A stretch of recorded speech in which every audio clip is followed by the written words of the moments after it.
An instant JDM classic requires two things. It needs to be fast and it needs to be furious. You might know this car as Paul Walker's in Too Fast, Too Furious.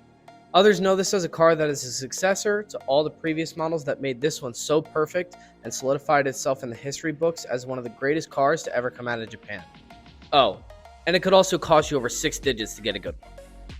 I'm Matt Myers and welcome to Cardeology, a series breaking down the heart and soul of iconic parts of the automobile industry that shape the way we see and experience cars today.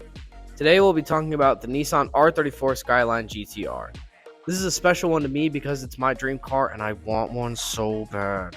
The timeless look of the R34 Skyline GT-R came from Kozo Watanabe, who designed the previous generation, the R33, which he wanted to be faster than the generation before that, the R32, aka Godzilla, and basically flopped. So this generation of Skyline needed to be the pinnacle of what he wanted a Skyline to be. Needless to say, the R34 was a lot better than the last. The R34 Skyline GT-R went through several changes and enhancements to become better than its predecessor.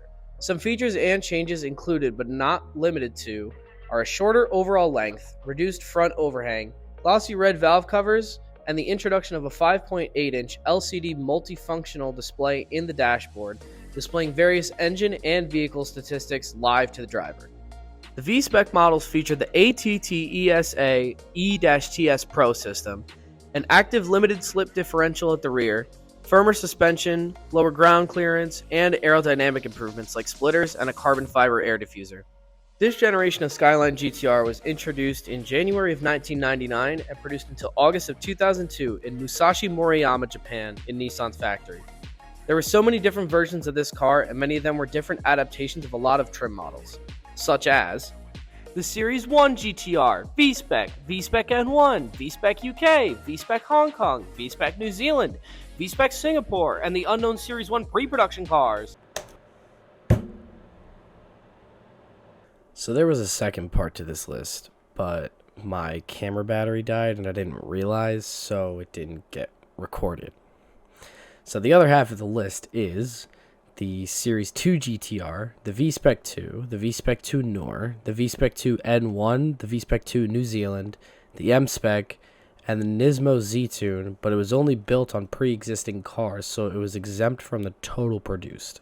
In total, there were 11,578 produced, and sadly none of them made it to the US market, except 16 of them for show and display. But good news!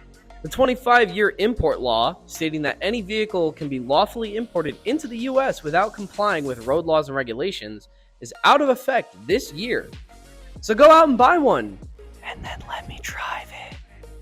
The R34 Skyline GT-R's motor is the RB26DETT, more commonly known as just the RB26, with a twin turbocharged 2.6-liter inline-6 engine that produced 280 horsepower at 6,800 RPM and 293 pound-feet of torque, and a 0 to 60 of 4.6 seconds. The R34 was designed to be a massive upgrade from the R33, improving customer concerns over the bulkiness of the car with performance and aerodynamic enhancements. All the new features on this car made the vehicle more competitive and super appealing to enthusiasts and racing teams. This was sadly the last Skyline GT-R model made by Nissan. After production stopped on the R34, Nissan decided to separate the GT-R name from the Skyline and make it its own model. This car is one of the two most renowned automobiles to come out of the Japanese domestic market and will be remembered forever. Thank you for watching, and I hope you learned a little bit about the Nissan R34 Skyline GT-R.